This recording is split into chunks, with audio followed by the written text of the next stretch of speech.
축복의 사명화. 오늘 장학주일에 선포되어지는 설교의 주제입니다.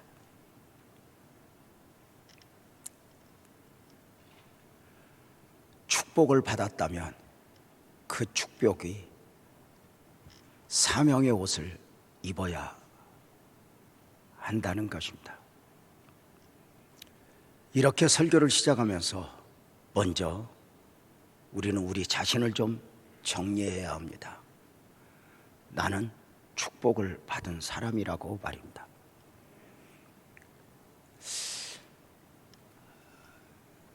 나는 축복을 받았다, 받지 못했다. 그 기준이 어디에 있을까? 보여지는 데 있을까? 아파트를 몇 개, 건물을 몇 개, 여기에 기준이 있을까? 어쩌면 나는 복받은 사람이야. 이 기준은 마음에서 나오는 것 아닐까? 가진 것 없어도, 부족해도, 자족의 영성으로 그 부족을 은혜로 채우며, 나는 부족함이 없어, 나는 받은 게 너무 많아, 은혜로 말입니다. 그런데 그가 예수를 믿지만, 하나님을 알지만, 믿음으로의 삶을 산다 하지만 은혜가 메마른 상태 가운데 그 마음이 광야가 되어버리면 자신의 삶을 이렇게 표현하지 않을까? 민수기 20장 5절이죠. 광야 이스라엘 백성들이 이렇게 말했다는 것입니다. 너희가 어찌하여 우리를 애굽에서 나오게 하여 이 나쁜 곳으로 인도하였느냐?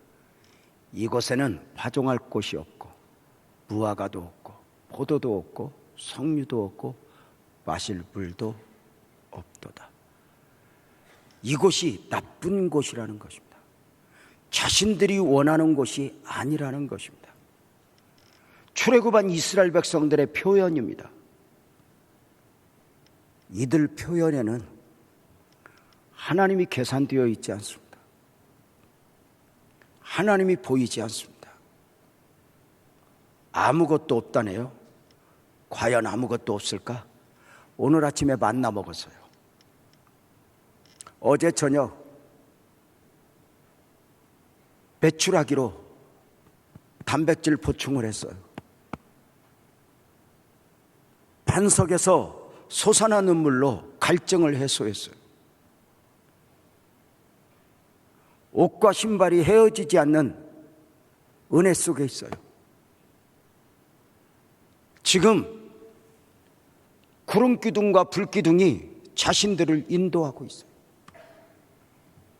온갖 은혜를 입었으면서 저들은 없대요. 내가 원하는 것이 없다는 거예요. 메마른 사람들의 특징이죠. 성경은 물어요. 너희에게 무엇이 있니? 네, 기름 한 병 있어요. 그렇구나. 너희에게 무엇이 있니? 예, 물고기 2마리 있어요. 너희에게 무엇이 있니? 예, 보리떡 5개가 있어요. 놀랍게도 은혜 안에서 살아가는 사람은 만 가지의 부족 가운데도 있는 것을 고백해요. 그러나 은혜가 메말라 버리면 온갖 혜택을 누리면서도 스스로 없어, 이렇게 말해요. 여러분은 무엇을 가지고 있습니까? 다 가진 사람은 없습니다. 여러분은 무엇을 소유하셨습니까? 오늘 말씀의 핵심은 내가 남보다 더 가졌다면, 그것이 물질의 여유이든 시간의 여유이든 달란트의 여유이든 이것이 축복일진데, 이 축복이 사명의 옷을 입어 사명화 되어야 한다는 것입니다. 축복이 참 축복이 되는 절대 원리입니다. 반면에 내가 받은 축복을 가지고 육신의 만족, 육신의 쾌락의 방향을 잡고 살면 죄송하지만 그 축복은 절대로 영원한 축복이 될 수가 없습니다. 내 삶에 하나님이 주신 여유, 물질의 여유, 시간의 여유, 달란트의 여유, 건강의 여유까지, 직업의 여유까지, 남보다 좋은 직업을 가졌으면 단순히 더 잘 먹고 더 잘 입는 것이 아니라 하나님이 주신 은혜 안에서 사명화, 사명의 옷을 입어야 한다는 것입니다. 감사하옵게 우리 빛나교회 공동체는 다음 세대를 준비하고 있습니다. 계획했던 바는 아니었지만 하나님의 감동 앞에서 저는 조금 일찍 직임을 내려놓기로 했고, 우리 성도님들은 하나님의 은혜와 허락 가운데 유호숙 목사를 유임 목사로 품어주셨습니다.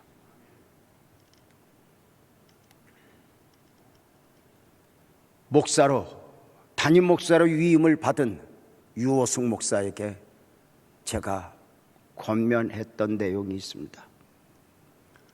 목사님 축하해. 그런데 미안해. 이 무거운 짐을 코로나 끝자락에 목사님에게 맡겨서. 그런데 목사님, 이 담임 목사, 빛나교회 공동체를 이끌어야 될 이 막중한 책임을 축복으로 받음도 중요하지만 더 중요한 건 거룩한 부담, 사명으로 받아야 돼. 담임 목사 직임을 받게 되면서 그 위치로 인하여 누려야 하는 것만 생각한다면 목사님도 성도들도 고통일 수 있어.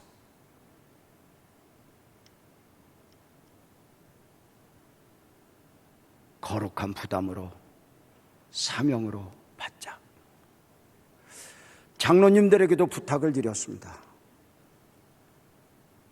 유임 목사로 직임을 맡은 유호숙 목사에게 목사님 축하해요, 가볍게 그렇게 말하지 말고, 목사님 이 무거운 짐을 맡아주셨는데 저희가 감당할 수 있도록 도울게요, 그렇게 말해달라고 말입니다.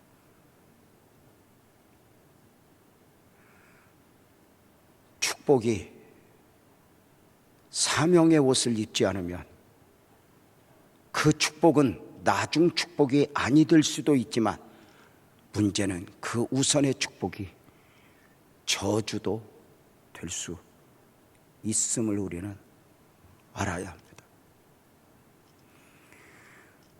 하나님이 주신 모든 은혜를 입을 때는 삼가 두렵고 떨림이니, 하나님이 내게 주신 축복, 여유가 있다면 우리는 그 여유를 가지고 가장 보람되게 사용하고 쓰일 수 있도록 우리 자신이 성숙해야 하는 것입니다.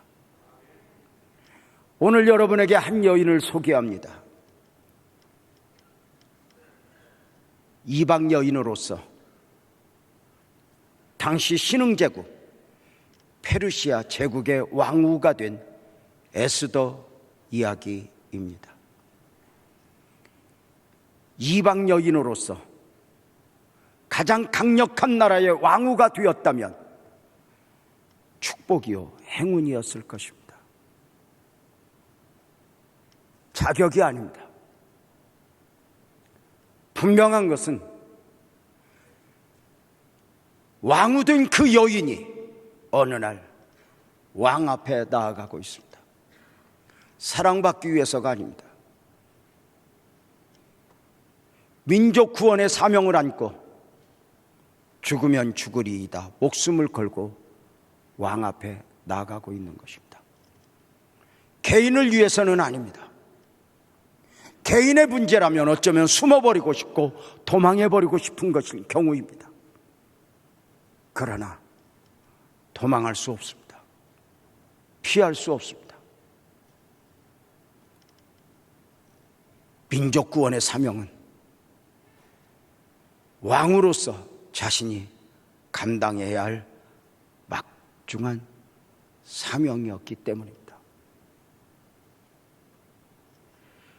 당시 신흥제국 페르시아에 살고 있던 유다인들의 큰 위기가 닥쳤습니다. 일련의 사고들로 인해, 사건들로 인해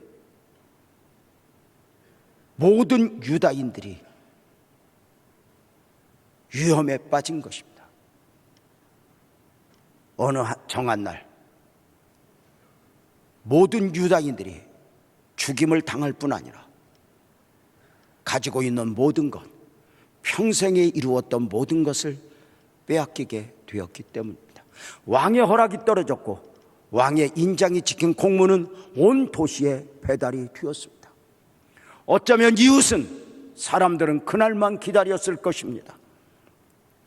그날이 오면 저들을 죽이고 가진 모든 것을 빼앗기 위해서 말입니다.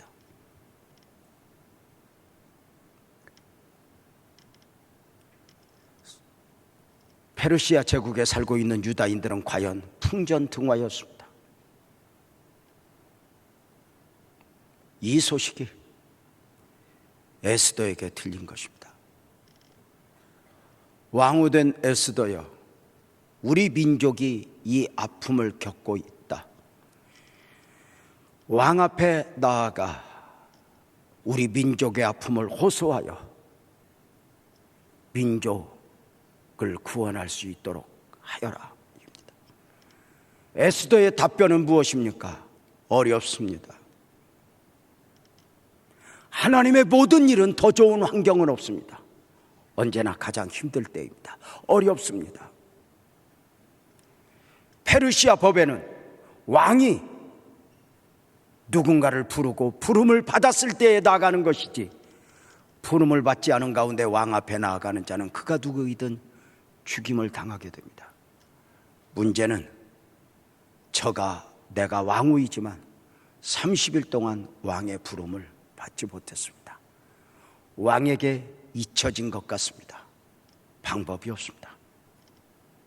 이때에 다시 한번 에스더에게 이런 답변이 있어지니 에스더서 4장 14절입니다. 에스더여, 가서 사명을 감당하라.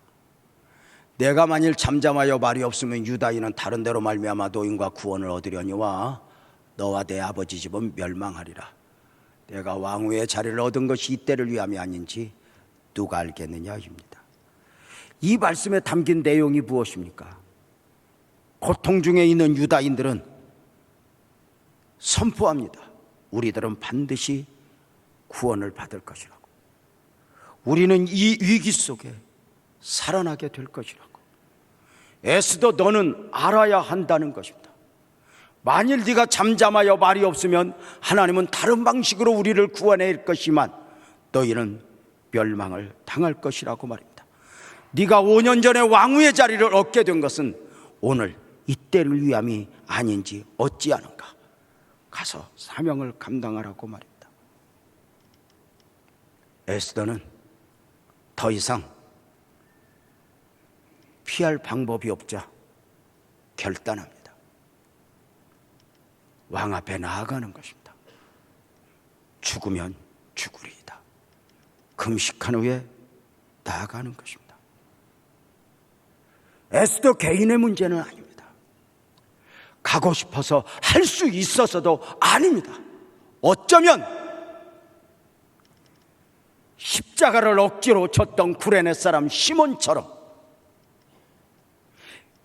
개인의 문제 같으면 도망하고 싶지만 밀려온 거룩한 부담 앞에서 그 사명을 감당해야 했었던 것입니다. 분명한 것입니다. 에스더가 왕후의 축복을 받지 않았다면 이 부담은 없습니다. 그저 민족의 위기 앞에서 어떻게 하면 좋아? 어떻게 하면 좋아? 걱정하는 차원에서 끝났을 것입니다. 그러나 거룩한 부담이 있다는 것은 이미 축복을 받은 것입니다. 아무에게나 거룩한 부담이 주어지는 것은 아닙니다. 누구나 거룩한 부담을 품는 것은 아닙니다. 왕후가 되었기 때문입니다. 어리석은 사람들은 종종 여기서 이렇게 표현합니다. 괜히 교회 나와가지고, 괜히 결혼해가지고, 괜히 복받아가지고, 괜히 이 회사에 와서 늘 사람의 방식으로 해답을 구하고 납니다. 마음속에 원망과 불평을 가득 채운 채 말입니다. 에스더가 왕후가 되었기에 이 부담을 아는 것입니다. 왕후의 축복이 없었다면 부담도 없을 것입니다. 여러분 아십니까? 우리가 남다른 여유, 내게 축복이 있다면 그것은 나만의 것이 아닙니다. 나만의 것으로 착각해서는 안 됩니다. 오늘 유대인들의 가장 큰 안타까움이 무엇입니까? 하나님께서 노아 홍수 이후에 아브라함을 택하여 부르시고 그를 시작으로 유대 민족을 세우셨고 그들을 당신의 백성으로 택하셨습니다. 하나님이 유대인들을 택한 민족으로 삼으신 이유, 선민으로 삼으신 이유는 저들이 거룩해서, 저들이 누구보다 훌륭해서가 아닙니다. 하나님의 일방적 은혜였습니다. 하나님은 저들 민족을 통하여 주의 말씀을 기록해 주셨습니다. 성경에 이스라엘 역사가 나오지만 성경은 이스라엘 역사를 말하고자 함이 아닙니다. 저들을 역사를 통하여 하나님 말씀을 주시고자 함이었습니다. 무엇보다도 이스라엘 백성들에게 하나님은 끊임없이 언약을 허락하사 그 혈통을 통하여 아브라함과 다윗의 자손 예수 그리스도의 세계라 바로 메시아를 보낼 계획을 세우신 바입니다. 유대인들은 자신도 모르게 사명을 안고 있는 민족이었던 것입니다. 놀랍게도 하나님은 유대인들을 택하여 자기 백성 삼으실 때 유대인만의 하나님이길 원하지 않았습니다. 창조자 하나님이 유대인만의 하나님으로 잠잠하실 리 없습니다. 하나님은 유대인을 택하여 부르실 때 유대인을 통하여 기록된 말씀을 통하여 메시아를 통하여 온 인류의 하나님이길 원하셨습니다. 그런데 유대인들은 하나님으로부터 받은 이 특권을 선민의식, 특권의식에 사로잡혀 하나님을 자기들만의 하나님으로 울타리 안에 가두었습니다.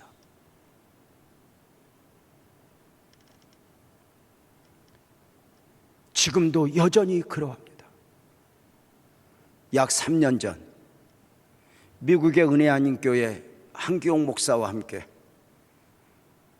예루살렘에서 유대인 초청 복음 컨퍼런스를 한 적이 있습니다. 이스라엘 역사상 처음으로 400명이 모였습니다. 그 중에 유대인으로 목사가 된 약 80명의 사람들도 함께 보였습니다. 며칠 동안 함께 울고 함께 꿈을 꾸고 예루살렘을 어찌 회복시킬 것인가 함께 기도하였습니다. 저도 주광사로 그 사역을 감당하는 중에 어느 한 날 교제와 전혀 상관없이 제가 유대인들을 깨우고자 했습니다. 복음이 복음되기 위해서는 유대인들 당신들이 깨어 일어나야 합니다 였습니다.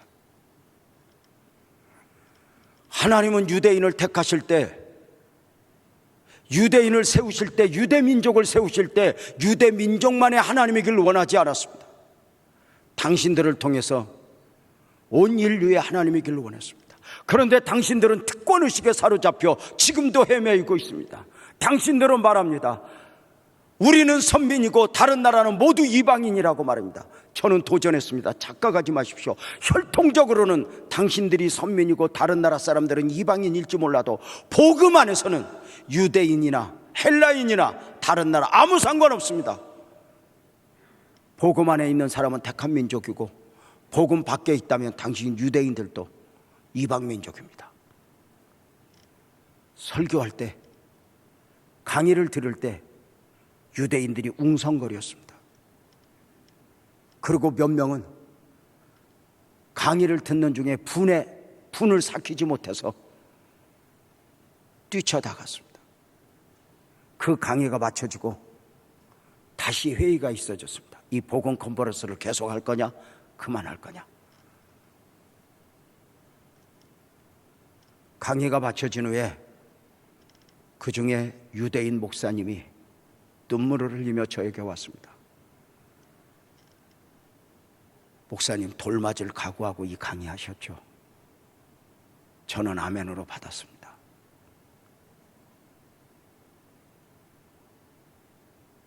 하나님이 우리 교회를 이만큼 축복하셨습니다. 우리 교회가 이만큼 축복의 은혜를 입은 것은 유재명 목사의 재주가 아닙니다. 남다른 은혜를 입은 것입니다. 그런데 이 교회 성장은 자랑이 아닙니다. 우리 교회가 이만큼 성장한 이면에는 많은 시골교회 목사님들의 눈물이 담겨 있습니다.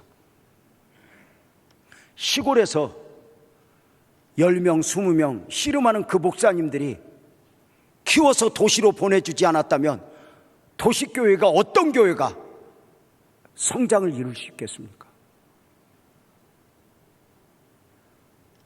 나중에 하늘나라에 가면 유재명 너는 빛나교회 담임 목사로서 너희 교회를 어떻게 건축했니?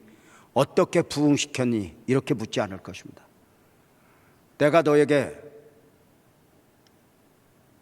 더 큰 교회, 더 많은 사람, 많은 돈 주었는데 너 어떻게 사용하다 왔니? 이렇게 물을 것입니다. 이것이 달란트 비유입니다. 교회 성장은 자랑이 아닙니다. 빚입니다. 교회 성장에서 사명의 옷을 벌어버리면 세상 공동체와 똑같아져 버립니다.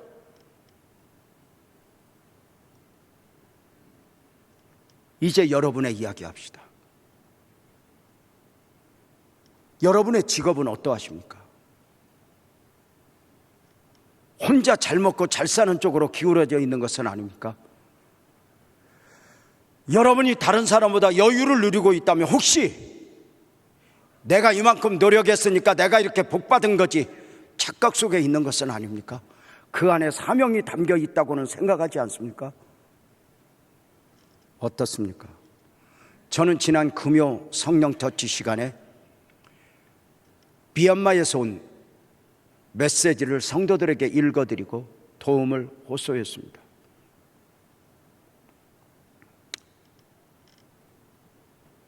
여러분, 미얀마에서 메시지가 왔습니다. 소개 내용은 이러합니다. 쿠데타와 내전으로 미얀마는 극심한 어려움 가운데 있는 바, 그만 우기철을 맞았고 10월 중순까지가 우기철이고 수월 중순이 지나면 건기를 맞는데 빈민들, 어려운 소시민들이 하루 한 끼도 먹을 것이 없어 굶어가고 있는 것입니다.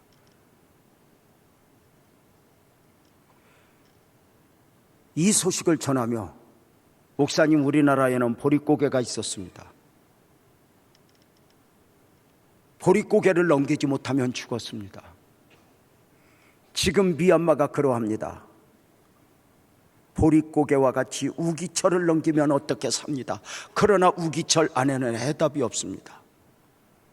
약 한 달 남았습니다.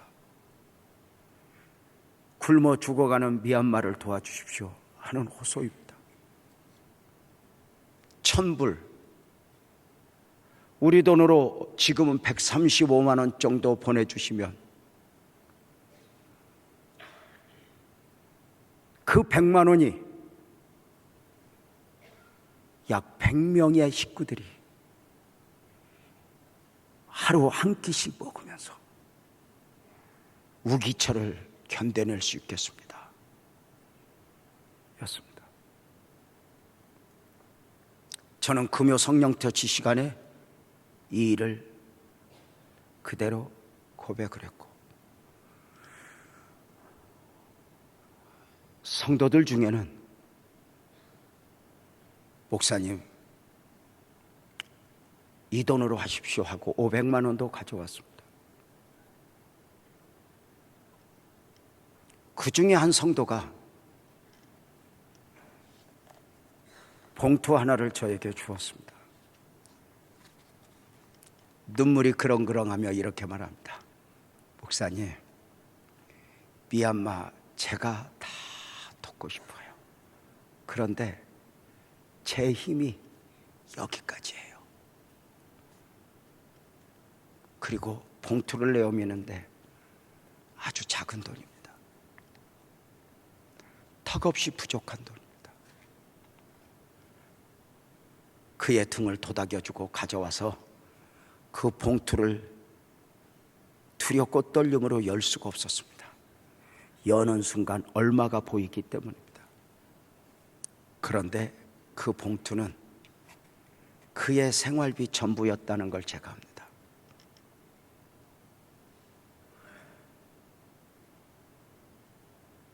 오늘 장학주일입니다. 전후반기 장학주일을 지켜야 하는 이유가 무엇입니까? 우리는 한때 하나님 내 자식들 굶기지 않고 먹일 수만 있게 해주세요 기도했고, 한때 내 자식들 학비만 대줄 수 있으면 소원이 없겠어요 기도했습니다. 그런데 우리에겐 기도 제목이었던 그 기도 제목이 다 성취된 지금 아직도 그 기도 제목에서 자유하지 못한 채 몸부림을 치는 이웃들이 있습니다. 그 이웃들은 우리의 책임이기 때문에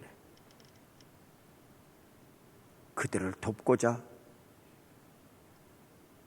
장학주의를 계획한 것입니다.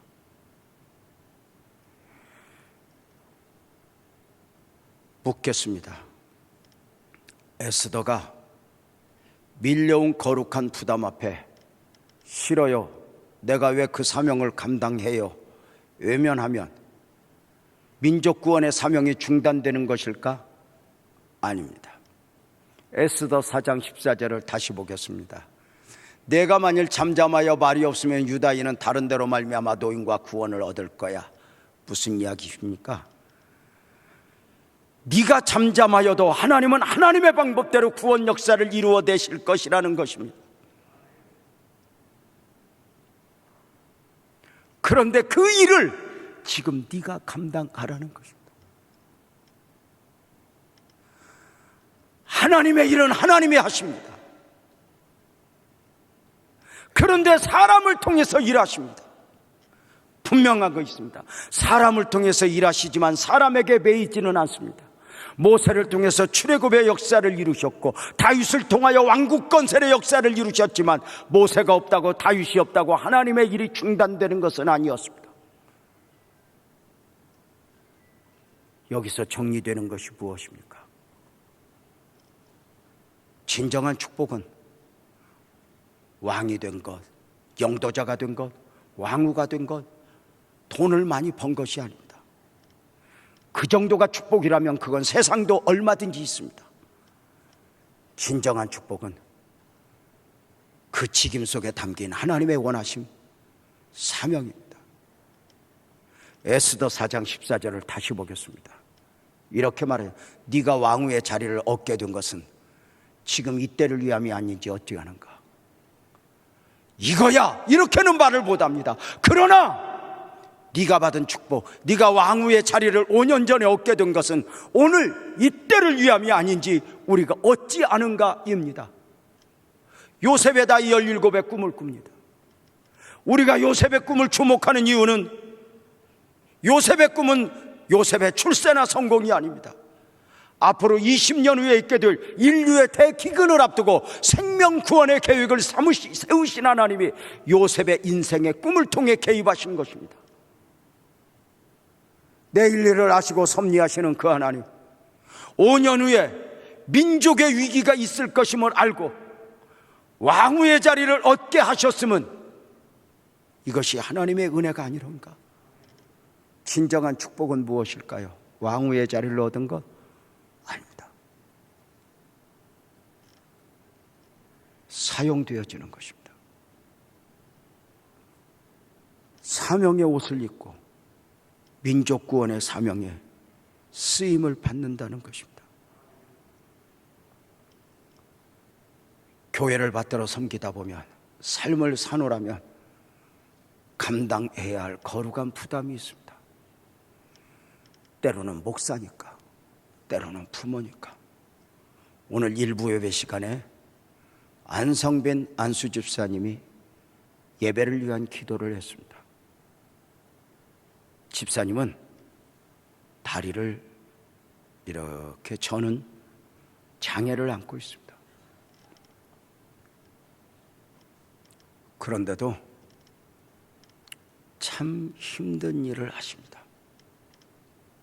무거운 짐을 들었다 놓았다, 실었다 내렸다 하는 일입니다. 늘 가슴이 아프죠. 오랜만에 얼굴을 대한 집사님에게 물었습니다. 집사님 안 힘들어? 그랬더니 목사님 힘들죠. 날마다 아파요. 힘든데 어떻게 해? 그랬더니 이렇게 말해요. 내가 아버지잖아요. 내가 남편이잖아요. 눈물이 풍 돌더라고요. 아버지는 아버지로서 감당해야 될 부담이 있어요. 어릴 때는 집안의 문제 앞에서 자유해요.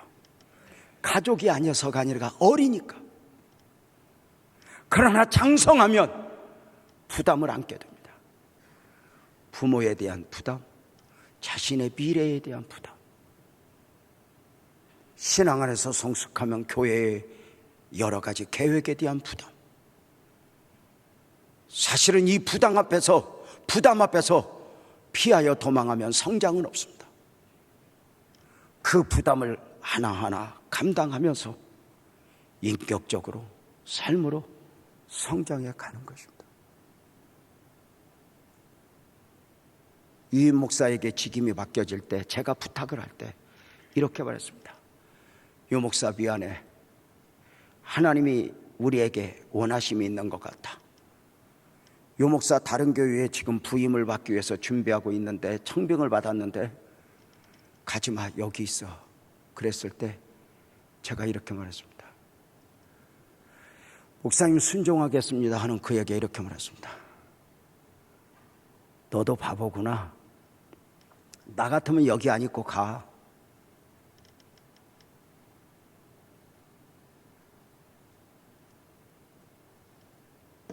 그런데 네가 그 짐을 지고자 하는구나. 고마워, 이렇게 말입니다.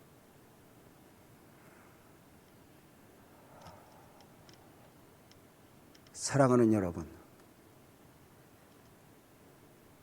부담을 소화해내면서 성숙해지는 것입니다. 공부하는 학생이 공부 못하는 건 어쩔 수 없어요. 뭐 엄마 아버지가 낳았는데 뭐 얼마나 공부를 잘하겠습니까? 이거 오해하지 마십시오. 우리 교회 집사님 한 분이 목사님 기도 그렇게 많이 하는데 왜 우리 딸 실력이 안 올라? 그렇죠. 네가 낳고도 모르겠냐? 아니 낳기는 네가 낳고 닮기는 옆집 교수 닮으면 좋겠냐? 네가 낳았으면 너 닮으면 최고지. 자, 공부 못하는 건 괜찮아요. 근데 그 공부라는 부담 앞에서 자꾸 이것저것 핑계하여 숨어버리면 나중에 사회에 나가서도 만나지는 부담들 앞에 자꾸만 숨고 도망하게 돼요. 아마 제가 사부예배 설교할 때 이 부분이 엄청나게 강조될 거예요. 사랑하는 성도님들, 에스더가 왕후가 아니었으면 이런 부담 없어요. 제가 담임 목사의 직임을 맡지 않았다면 온몸이 삭신이 쑤시는 그 처절함 속에서도 나를 지켜야 한다는 막중한 부담 없었을 거예요. 그런데 그것이 은혜가 아니었는가? 진짜 축복은 왕후 된 게 아니에요. 그 정도 축복은 세상에도 있어요. 진짜 축복은 그 왕후의 직임을 가지고 사용되어지는 거죠. 크고 대단한 것도 상관없어요. 큰일은 하나님이에요. 다만 내가 믿는 하나님이 좋은 건 작은 것도 크게 여긴다는 거죠. 작은 일도 큰 일로 보아주신다는 것이죠. 과부 엽전 투입을 부자가 낸 많은 돈보다 큰 걸로 여기신 분이 우리 하나님이었다는 거죠. 축복의 사명화. 어떻게 내가 받은 축복을 사명의 옷을 입힐 것인가? 먼저 결단인데요. 다시 한번 에스더서 4장 16절을 읽어보면 이렇게 말하죠. 죽으면 죽으리이다. 무슨 의미예요? 에스더가 왕 앞에 나아간 것은 믿음이 좋아서가 아니에요. 자신이 있었어도 아니에요. 결단한 거죠. 죽지 뭐. 사실 조금만 지혜가 있으면 생각해 보세요. 며칠 후에 유다인이 죽을 때 에스더도 죽거든요. 며칠 먼저 죽으면 사명 감당할 수 있거든요.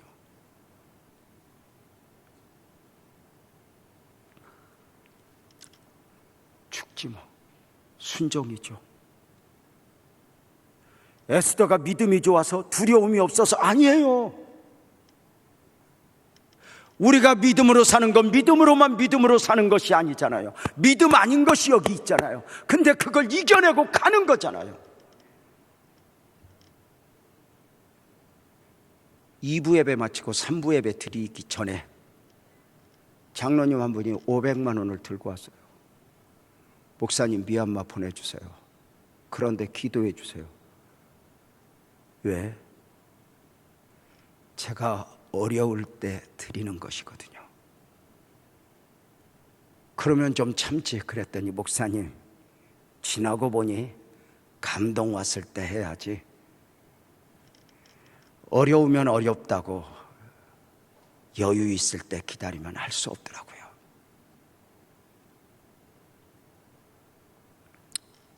나 잘 먹고 잘 입기 위해서 간 하나님이 주신 감동에, 기도의 감동에, 용서의 감동에, 헌신의 감동에 순종이니 성경의 모든 기적은 작은 순종이든 큰 순종이든 순종이 있을 때 역사가 일어났습니다. 항아리에 물을 채워라, 떠서 갖다 줘라, 여리고를 돌아라, 요단강에 가서 몸을 7번 씻어라. 말도 안 되는 하나님의 요구 앞에 순종하는 거죠. 말도 안 되는 하나님의 요구는 어려워서가 아니라 정말 말도 안 되는 이유는 믿음이 아니면 할 수 없는 순종이기에 오직 믿음으로. 그래서 기도하죠. 하나님의 위대한 역사가 이루어지는 데 있어서 우리가 사명의 옷을 입는데 너무 부족하잖아요. 그래서 기도해요. 정작 사명을 감당하는 사람은 내가 얼마나 부족한가를 알거든요. 그래 에스더도 에스더 4장 16절에 보면 기도 부탁을 하잖아요. 수산에 있는 유다인을 다 모으고 나를 위하여 금식하되 밤낮 3일을 먹지도 말고 마시지도 말게 하소서. 나도 금식하면서 나아가겠습니다. 두렵고 떨림으로 가는 거죠. 죽지 뭐. 내려놓고 나아가는 그에게 하나님은 왕의 마음을 움직였죠.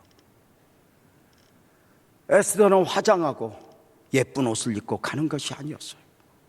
3일을 금식하고 가는 것이니 기대를 하나님께 하는 것이죠.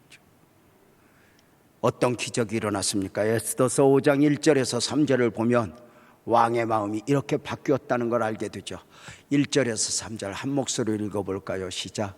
제3일에 에스더가 왕후의 회복을 입고 왕궁 안뜰 곧 어전 맞은편에 서니 왕이 어전에서 전문을 대하여 왕자에 앉았다가 왕후 에스더가 뜰에 선 것을 본즉 매우 사랑스러움으로 손에 잡았던 금규를 그에게 내미니 에스더가 가까이 가서 금규 끝을 만진지라. 왕이 이르되 왕후 에스더여 그대의 소원이 무엇이며 그대의 요구냐 나라의 절반이라도 그에게 주노라 하니. 이런 위대한 역사가 여러분에게도 경험되어지기를 주의 이름으로 축복합니다. 왕의 금규는 한 사람을 죽일 수도 있고 살릴 수도 있었습니다. 그런데 에스더가 그 금규 끝을 잡을 때는 계획을 세우고 잡은 것이 아닙니다. 죽으면 죽으리이다 금식하고 그 금규 끝을 만졌을 때 하나님은 왕의 마음을 움직였고 사랑스럽게 보게 하셨고 나라의 절반이라도 주겠노라 하였으니 이 모든 일련의 사건을 보면서 우리가 느끼는 딱 한마디는 이거예요. 아멘 합시다. 주님이 하셨습니다. 주님이 하십니다. 이게 보여져야 돼요. 주님이 하십니다. 주님이 하셨습니다. 여기에서 민족 구원의 위대한 역사가 있어진 것이죠. 순종과 기도 가운데 있어진 그 역사. 아브라함이 아브라함 될 수 있었고 다윗이 다윗 될 수 있었던 이유는 뭘까요? 그 삶에 하나님의 원하심, 바로 소명을 담고 삶을 살아냈기 때문이에요. 목동이었을 때도, 때로는 쫓겨 방황할 때도, 그리고 왕이었을 때도 사명을 놓아버리잖아요. 내일 일은 날 몰라요. 갈 바를 모르지만 아브라함 또한 자신의 삶에 하나님의 원하심이 담겨 있다는 걸 굳게 믿고 한 걸음 한 걸음 옮겨요. 여러분의 삶은, 여러분이 받은 축복은, 아니 축복을 받아야 한다면 왜 받기를 원하시고 그 받은 축복은 어디로 향하여 있습니까? 남보다 가진 여유가 잘 먹고 잘 살자 쾌락으로 향하면, 육신적 즐거움에 매이면, 눈에 보이는 것에 매이면 5년 후 10년 후 어쩌면 슬픈 눈물을 흘릴 것입니다. 그러나 내 삶에 하나님의 원하심이 담겨 있다고 믿고 내가 작은 부분에서 하나님의 원하심에 반응하며 살리라. 기도하라면 기도하고 용서하라며 용서하고, 과부 엽전 투입 아주 작은 것 드리고자 했던 마음들, 코로나 시대를 지나면서 안타깝게도 많은 성도들이 사명의 옷을 벗어버렸어요. 그저 혼자 잘 먹고 잘 살자. 그래서 행복하십니까? 안 됩니다. 우리 안에 복음이 있습니다. 하나님이 함께 하십니다. 다시 한번 우리 모두는 하나님, 내 삶이 세상에 유린당하며 비틀거리지 않게 하소서. 우리 교회를, 우리 가정을, 나의 삶을 사용하시옵소서. 여러분의 나이가 몇이든 형편이 어떠하든 다시 한번 사명의 옷을 입고 내 삶은 이러했으면 좋겠습니다 다짐하지 않겠습니까? 우리 모두 자리에서 일어나서 찬송합시다.